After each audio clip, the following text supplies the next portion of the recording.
আপনি সিগারেটের আশায় 500 টাকার আশায় আপনি দানের শীষ বলতেছেন, এটা এক প্রকার ঘুষ। কথা বলে না, আপনি ঘুষ দিয়ে ধানের শীষে ভোট দিচ্ছেন, ঘুষ দিয়ে নৌকায় ভোট দিচ্ছেন, ঘুষ দিয়ে দাড়ি পাল্লাই দিচ্ছেন, সবগুলোই হারাম। ঠিক কিনা জোরে গান? তো হারামের পয়সা খাইতে আবার আরাম, খালি সারাদিন ঘুরলেই হয়।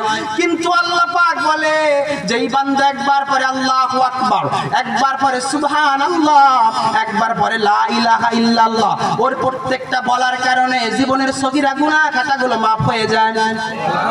আরেকটু জোরে গান। তার মানে এবার আল্লাহ রাব্বুল আলামিন ঘোষণা করেছেন, ও ওয়াসি, তোমাকেও মাফ করা হবে রে ওয়াসি। আর এই মাফ করার কারণ হলো আল্লাহ পাক 3টা শর্ত দিয়েছে। জোরে কোন কয়টা? আল্লাহ বলেন ওয়াল্লাযিনা লা ইয়াদউনা মা আল্লাহ। 1 নাম্বার শর্ত হলো যারা আল্লাহর সঙ্গে শিরিক করবে না। সুবহানাল্লাহ বলবেন না? খেয়াল করেন, 1 নাম্বার শর্ত আল্লাহর